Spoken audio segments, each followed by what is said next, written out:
Hello student, today we will see the next topic is dysproteinemia.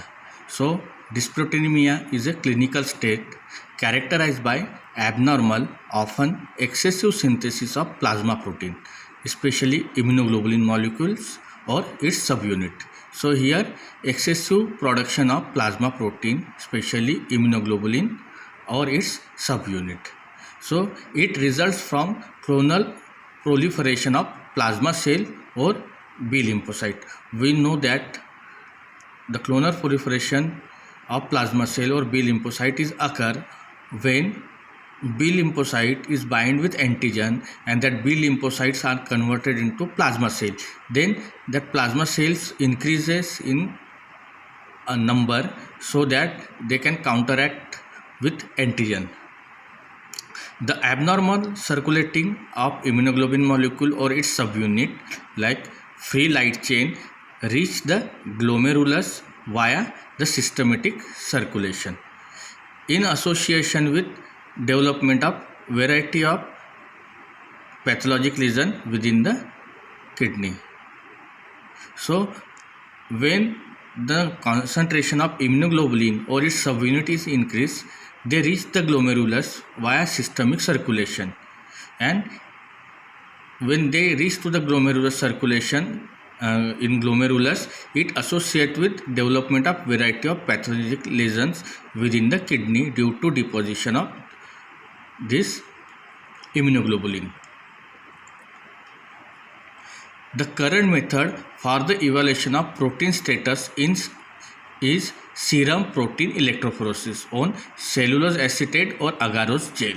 So by electrophoresis on cellulose acetate or agarose gel, we will get the different fraction of protein, plasma protein, that we have seen in plasma protein.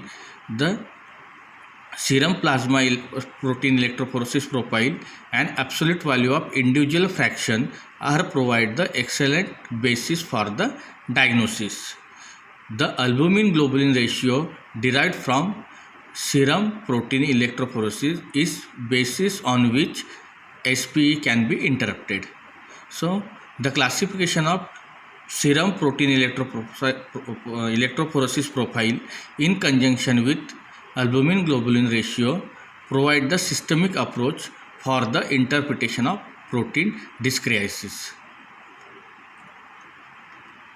So first is normal albumin globulin ratio. It is a normal profile of human or animal proteins.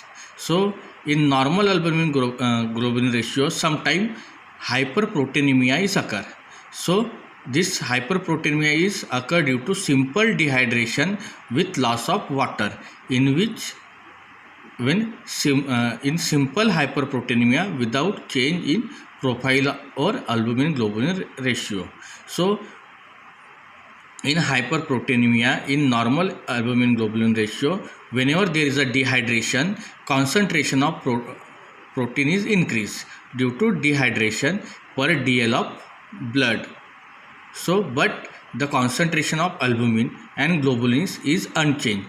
In this, all protein fraction increases proportionately including albumin. So here all the protein fraction increases per dl of blood, because as a blood is whenever there is a dehydration, there is a hemoconcentration. So the value of all the protein fractions are increased. In this, it is occur only water removed from the system. So here not actual protein concentration is increased, here only due to hemoconcentration per dl the ratio is increased. Next is hypoproteinemia. So overhydration through vigorous fluid therapy or excessive water intake is a common cause of simple hypoproteinemia. In this, dilution of blood is occur, due to which protein concentration is decreased, but the ratio of albumin and globulins is remain constant or normal. In other instances, after acute blood loss, interstitial fluid move rapidly into the plasma compartment, and it also results in the dilution of system. This dilution may be further intensified by injection of water to satisfy the thirst commonly seen in acute blood loss. So if there is any acute blood loss, the interstitial fluid is moved into the plasma compartment. At the same time, this dilution due to movement of interstitial fluid in plasma compartment intensify the thirst, which result in the injection of water, which again further dilute the protein concentration in blood. Similarly, after acute plasma loss, whether internal or external, by exudation or extravasation, simple hypoproteinemia occur. So if plasma loss is also occur, in that case also simple hypoproteinemia is occur. This is due to the movement of interstitial water into plasma compartment, which rapidly replace the water loss. Then next condition is decreased albumin globulin ratio. It is a abnormal profile. So in first case, whatever hyperproteinemia or hypoproteinemia we seen, in that case there is a albumin globulin ratio is constant in normal profile, but in second condition, second profile is decreased albumin globulin ratio and it is abnormal profile. So first is decreased albumin. So decreased albumin is a common form of dysproteinemia. Albumin loss or failure of albumin synthesis occur in this condition. So it depending on the stage of disease, it can be slight hyperproteinemia, normoproteinemia or hypoproteinemia.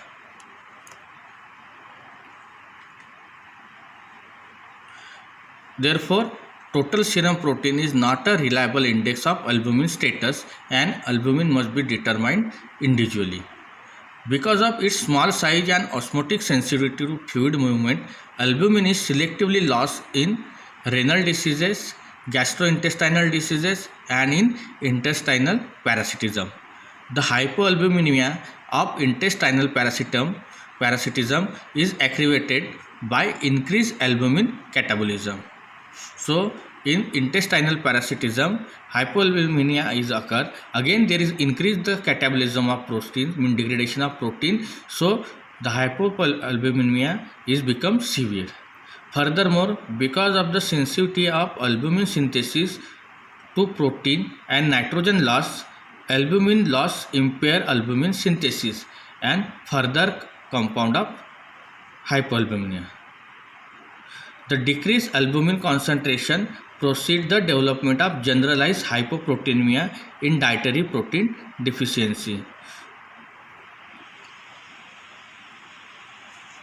So we know that the albumin is used or provide the non-essential amino acid during protein synthesis. So if the catabolism of albumin is increased, at the same time synthesis of albumin is decreased, it leads to the generalized hypoproteinemia in dietary protein deficiencies. Example is classic protein calorie malnutrition. Kwashiorkor disease is characterized by hypoalbuminemia and hypoproteinemia. Liver is the only site of albumin synthesis, and hypoalbuminemia is an important feature of chronic liver disease. A marked decrease in total protein is indicative of terminal liver cirrhosis. Albumin is also negative acute phase protein, means whenever there is so there are two type of acute phase protein, one is negative and another is positive. So whenever there is a inflammation, the concentration of protein decrease called negative acute phase protein. The protein whose concentration is increased called acute phase protein. So albumin is a negative acute phase protein whose concentration is decreased after inflammation. and extensive inflammation accompanying any of the aforementioned condition may compound the hypoalbuminemia. So then next profile is increased globulin. So here first is alpha globulin. So alpha 1 but mainly alpha 2 globulin increases are commonly found and are of diagnostic significance. Many of the acute phase protein migrate in the alpha 1 and alpha 2 globulin region. Increase of these globulins are a common finding in acute inflammatory diseases and represent the acute phase response.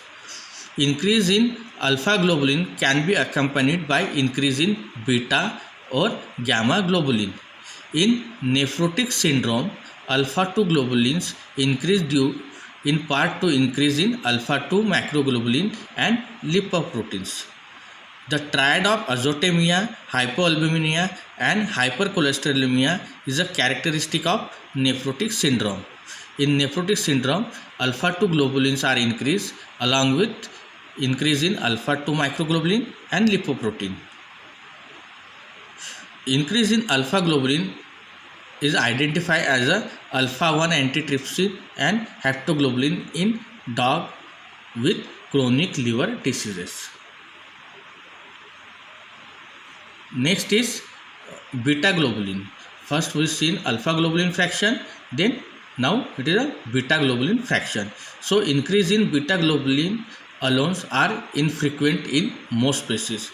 It found in association with active liver diseases, suppurative dermatopathies and in nephrotic syndrome.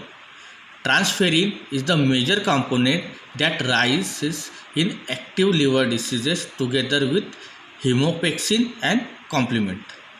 As a transferrin is a negative acute phase protein, it may decrease during the infection or inflammatory diseases.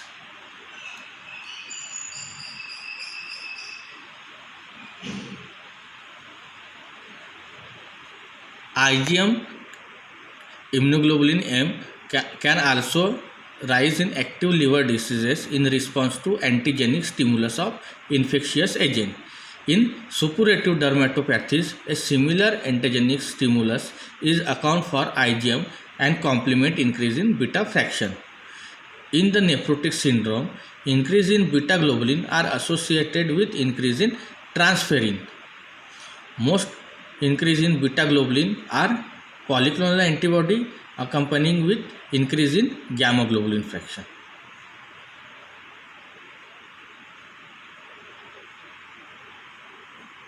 In horse, increased level of beta globulin observed on serum protein electrophoresis pattern infected with intestinal parasites like Strongyloides vulgaris and Strongyloides wester. The peak can appear as a monoclonal gammopathy in which an equine specific immunoglobulin IgG-T is produced. Then next is beta and gamma globulin bridging. The phenomenon of beta and gamma globulin bridging suggests chronic active hepatitis. In this, there is no clear separation between beta 2 and alpha 1 fraction. It results from increase in IgA, IgM or increase in both IgA and IgM. Rarely a low-grade gammopathy of lymphoma may result in beta-gamma bridge. Then increase gamma globulin, it is a broad increase. It occurs in polyclonal gammopathy, means increase in gamma globulin fraction. The diffuse or broad increase in gamma globulin characterized by polyclonal gammopathies. This results of heterogeneity of clones of B lymphocyte and plasma cell, which produce heterogeneous population of immunoglobulin. So we know that whenever antigen is bind with lymphocyte, beta lymphocyte, there is a proliferation or cloning of B lymphocyte, and this lymphocyte, then beta lymphocyte, produce the plasma cells. But in which what happen, if there is a different antigen, So different B lymphocyte bind to the different antigen site. So here heterogeneous population of immunoglobulin is produced. So any one or all of the immunoglobulin IgM, IgG or IgA can be present, but preponderance of one is usually observed. The chronic inflammatory disease profile may be manifested by a variety of disease state such as malignancies, chronic infectious and collagen disease.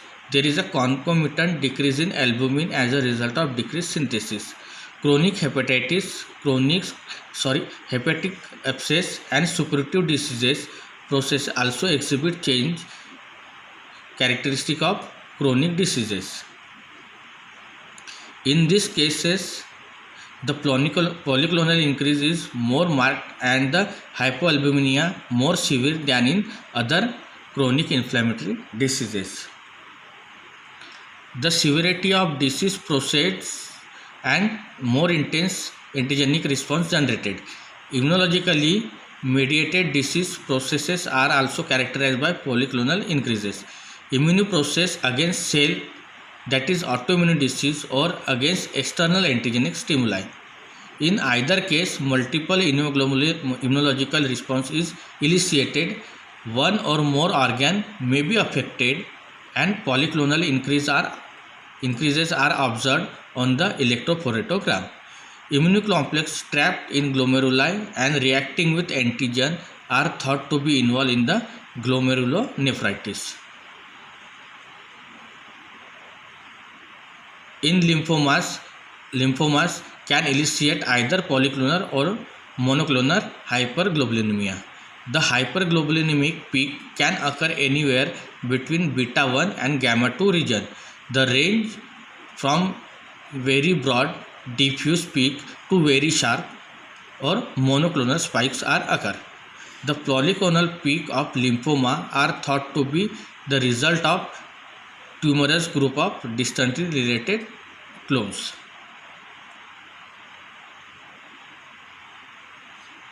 Then increase gamma globulin fraction, the sharp increase. It occur in monoclonal gammopathies. So monoclonal form are characterized by sharp spike of immunoglobulin. This may occur in beta region but are frequently limited to gamma region. A useful guidelines for the interpretation is to compare visually the sharpness of this spike to the albumin peak. One or other slope of monoclonal spike is a steep or steeper than one of the slope of the albumin peak. The monoclonal spike is the result of single clone producing a single class of immunoglobulin, usually abnormal in nature. So in monoclonal spike only single immunoglobulin is increased, but it is increased in abnormal in nature. These immunoglobulins have been described as a paraproteins. The characteristic monoclonal spikes in gamma regions occur in Benzon's proteinuria and plasma cell tumors. The dominant monoclonal protein was identified as a IgM in lymphocytemic leukemia in dog.